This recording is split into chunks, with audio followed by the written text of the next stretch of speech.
पुष्पा सिंह धामी के निर्देशों के बाद कोविड-19 पर प्रभावी नियंत्रण के लिए स्वास्थ्य विभाग सतर्क हो गया है। स्वास्थ्य सचिव डॉक्टर आर राजेश कुमार ने कोविड-19 की रोकथाम के लिए सभी विभागीय अधिकारियों को सतर्क रहने को कहा।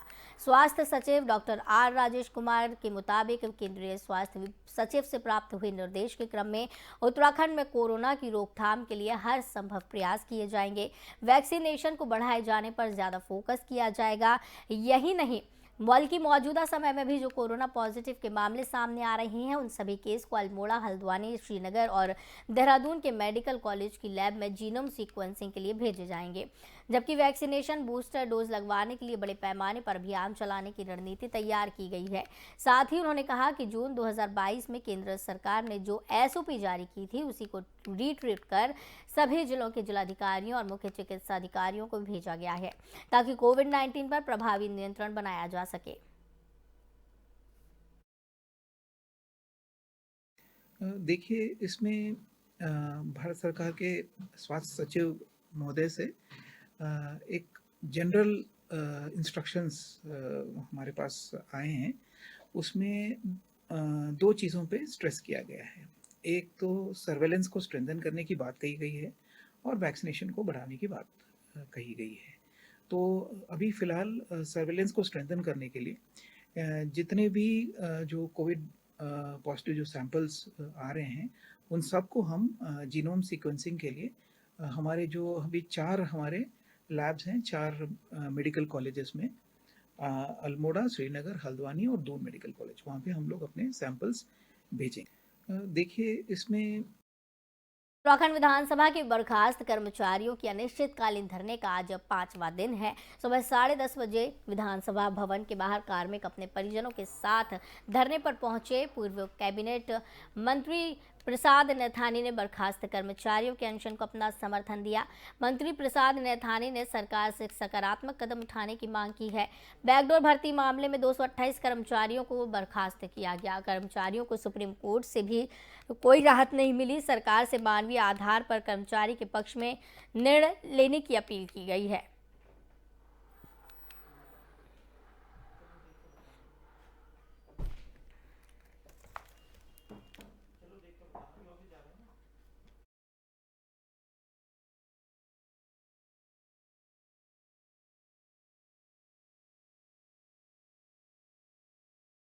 हरिद्वार एसएसपी को सम्मानित किया जाएगा। एसएसपी को मुख्यमंत्री उत्कृष्टता एवं सुशासन पुरस्कार 2021-22 से सम्मानित किया जाएगा।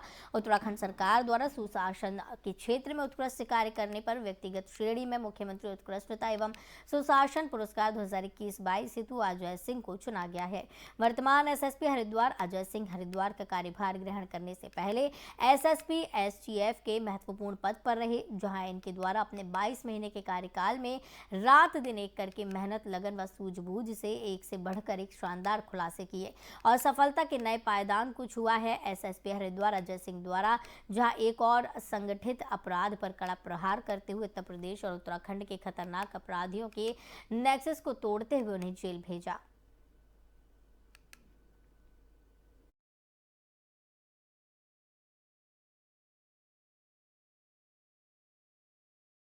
खटीमा शहर में पीलीभीत मुख्य रोड किनारे वन विभाग की जमीन पर कुछ दबंगों द्वारा अवैध रूप से कब्जा किया जा रहा है। अतिक्रमण की सूचना पर खटीमा तहसीलदार शुभांगिनी क्षेत्रीय लेखपाल के साथ निरीक्षण करने मौके पर पहुंची, जहां उन्होंने सरकारी जमीन पर कुछ लोगों द्वारा अवैध रूप से अतिक्रमण करके कच्चा निर्माण मौके पर पाया। उन्होंने अतिक्रमणकारियों को निर्धारित समय देकर सरकारी जमीन पर से तत्काल अतिक्रमण हटाने के निर्देश दिए हैं। तो वहीं इस मामले में खटीमा तहसीलदार शुभांगिनी ने बताया कि सरकारी जमीन पर अवैध रूप से अतिक्रमण करने की सूचना मिली थी, जिस उनके द्वारा क्षेत्रीय लेखपाल के साथ मौके का निरीक्षण किया गया, जहां सरकारी जमीन पर कच्चा निर्माण होना पाया गया। वहीं उन्होंने कहा कि सरकारी जमीन पर अवैध रूप से हुए अतिक्रमण को जांच के बाद हटा दिया जाएगा।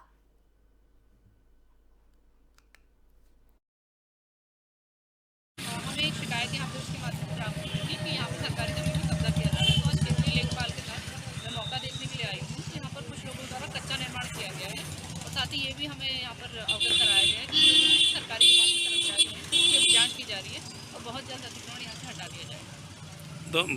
बिल्कुल, जितना भी सरकारी भूमि पर अतिक्रमण होगा वो सारा का सारा अतिक्रमण हटाया जाएगा। थैंक हमें अल्मोड़ा परिवहन निगम में 40 बसों के संचालन के लिए कर्मचारियों की कमी के चलते कई बसों के पहिए जाम हैं, जिससे निगम को आर्थिक नुकसान के साथ लोगों को परेशानियों का सामना करना पड़ रहा है। अल्मोड़ा डिपो में लंबी एवं पर्वतीय रूटों की बस संचालन के लिए 100 से अधिक चालकों की आवश्यकता है, जिसके सापेक्ष करीब 40 चालक कार्यरत हैं, लेकिन सरकार द्वारा अभी तक कोई कार्रवाई नहीं हो सकी, जबकि कई बार कर्मचारियों के पदों को भरने का आश्वासन दिया जाता है।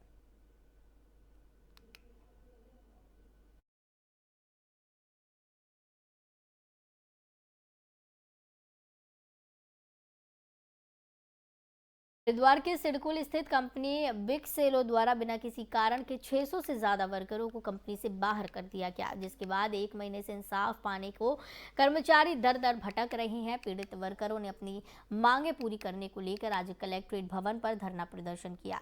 धरना स्थल पर पहुंचे एसडीएम पूरन सिंह राणा ने धरना समाप्त कराने को महिला कर्मचारियों से वार्ता की, साथ ही पूरे मामले की जानकारी ली। वार्ता होने के बाद भी कोई निष्कर्ष नहीं निकला। कंपनी की महिला कर्मचारियों ने बताया कि हमें बिना किसी कारण के 600 से ज्यादा वर्करों को कंपनी से बाहर कर दिया गया। वहीं कंपनी मैनेजमेंट किसी भी बात को सुनने के लिए तैयार नहीं है। जब तक वर्करों को इंसाफ नहीं मिल जाता, हम भूखे प्यासे धरने पर बैठे रहेंगे। वहीं कंपनी से निकाली गई है। हम 15 सालों से ईमानदारी से कंपनी में काम कर रही हैं, लेकिन कंपनी द्वारा बिना किसी कारण के हमें कंपनी से बाहर कर दिया गया, जिससे हमारे बच्चे भूख से मरने की कगार पर हैं, लेकिन कंपनी मैनेजमेंट हमारी सुध लेने को तैयार नहीं।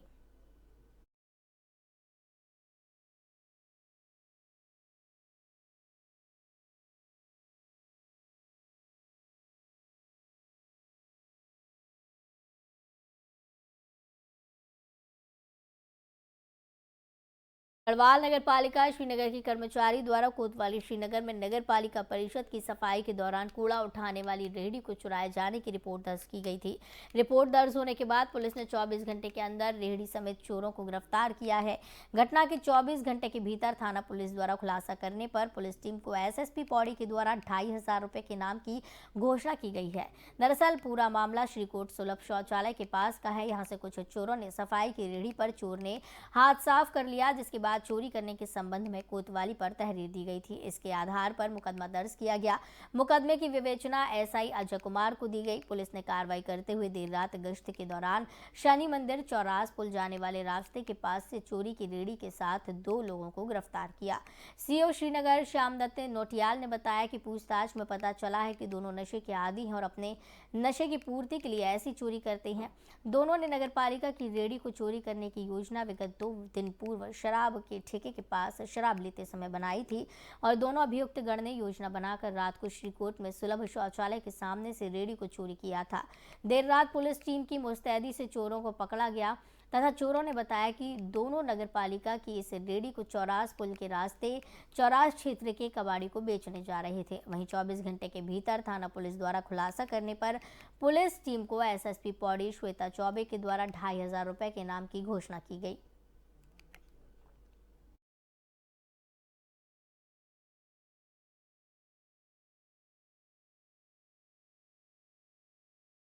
हरिद्वार जिले में बाइक चोरी की घटनाएं लगातार बढ़ रही हैं। बाइक चोर आए दिन चोरी की घटना को अंजाम देकर मौके से फरार हो जाते हैं, मगर पुलिस बाइक चोरी की इन घटनाओं को रोकने में नाकाम साबित होती है। आज ज्वालापुर पुलिस द्वारा एक बाइक चोर को गिरफ्तार किया गया, जिसके पास से पुलिस ने 5 चोरी की बाइकें बरामद की हैं। पुलिस द्वारा संबंधित धाराओं में मुकदमा दर्ज कर आरोपी को कोर्ट के समक्ष पेश करने की कार्रवाई की जा रही है। एसपी सिटी स्वतंत्र कुमार का कहना है कि ज्वालापुर पुलिस द्वारा एक बाइक चोर को गिरफ्तार किया गया। उसकी निशानदेही पर पुलिस ने 5 चोरी की बाइक बरामद की है। पुलिस द्वारा संबंधित धाराओं में मुकदमा दर्ज कर आरोपी को कोर्ट में पेश किया जा रहा है।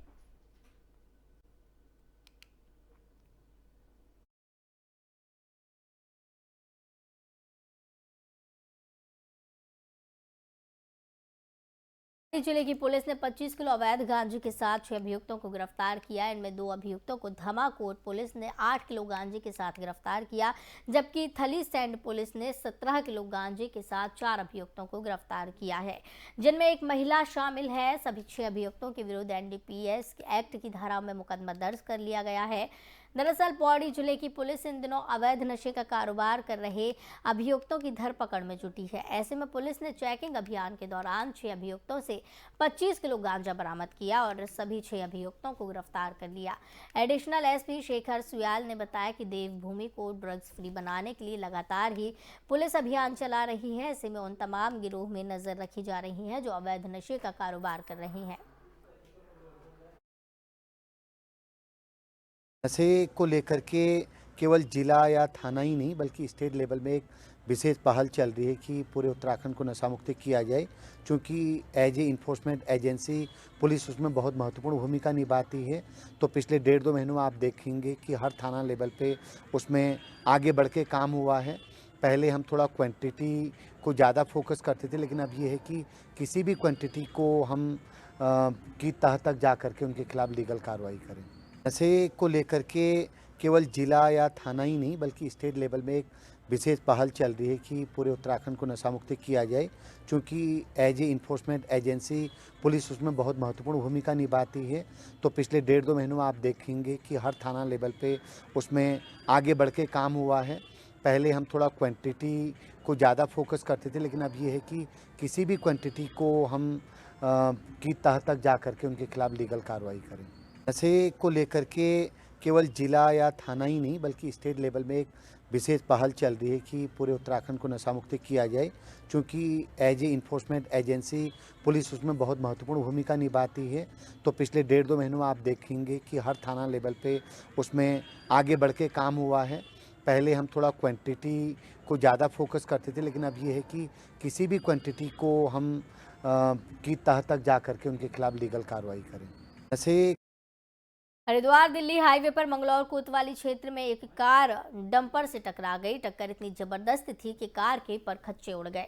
हादसे में एक व्यक्ति की मौत हो गई। जानकारी के मुताबिक गुरुवार की शाम हरिद्वार से दिल्ली की ओर जा रही एक कार जैसे ही मंगलौर कोतवाली क्षेत्र के पीरपुरा गांव के पास पहुंची तो नगला इमरती की ओर से आ रही एक डंपर से उसकी टक्कर हो गई। टक्कर इतनी जोरदार हुई कि कार पूरी तरह क्षतिग्रस्त हो गई। हादसे में कार चालक की मौके पर मौत हो गई, जबकि उसका एक साथी गंभीर रूप से घायल हो गया है। बताया जा रहा है कि घायल और मृतक दोनों ही कार के अंदर फंसे थे। मौके पर पहुंची पुलिस ने फिटर को बुलाकर कटर की सहायता से कार के कुछ हिस्से को काटकर दोनों को बाहर निकाला।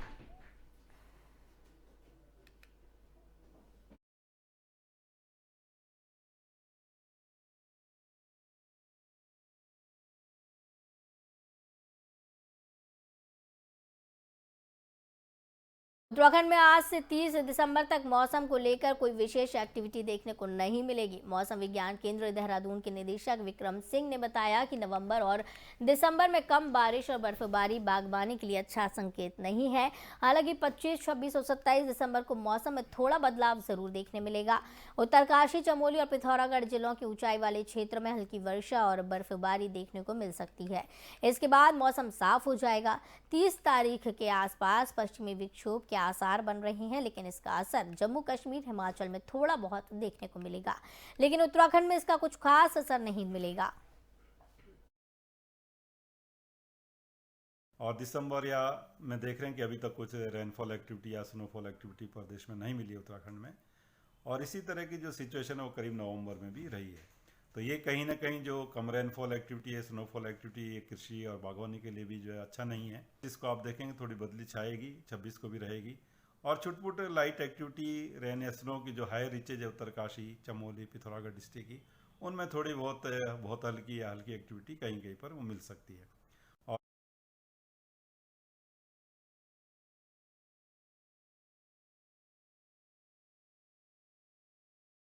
जिलाधिकारी सोनिका सिंह के द्वारा शीतलहर के चलते देहरादून के नगर निगम एवं नगर निकायों में विभिन्न स्थानों पर अलाव जलाने के निर्देश दे दिए हैं।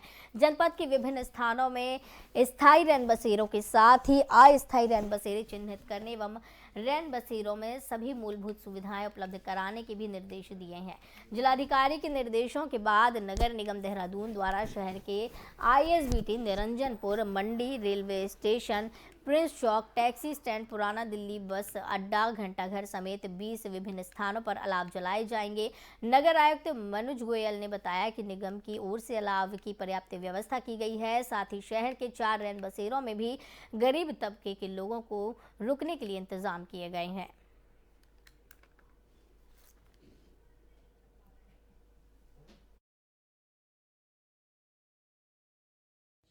नगर निगम क्षेत्र में शीतलहर को देखते हुए लगातार डेली 20 से भी अधिक स्थानों पे अलाव जलाने की व्यवस्था की गई है और इनके लिए ड्यूटियां भी निर्धारित की गई हैं। इसके अतिरिक्त रैन बसेरे भी मेंटेन किए जा रहे हैं, जिसमें पर्याप्त संख्या में गद्दे, रजाई, कंबल इत्यादि, बेड इत्यादि की व्यवस्था है और लोगों के द्वारा लगातार प्रयोग भी किया जा रहा है, जिसमें रैन बसेरों में भी हमने ड्यूटी लगाई है। 3 रैन बसेरे नगर निगम के द्वारा चलाए जा रहे हैं। एक चौथा रैन बसेरा भी एक NGO के माध्यम से शहर में संचालित किया जा रहा है। वर्तमान में रैन बसेरों में रजाई गद्दे की कोई कमी नहीं है और अभी जितना हमारे पास संसाधन है उतनी संख्या में लोग नहीं आ रहे हैं और जहाँ पर भी ऐसा आवश्यकता आएगी तो इससे अधिक जो भी रजाई गद्दे की व्यवस्था करनी है तत्कालिकता। तो इस बुलेटिन में फिलहाल इतना ही। मुझे दीजिए इजाजत। नमस्कार।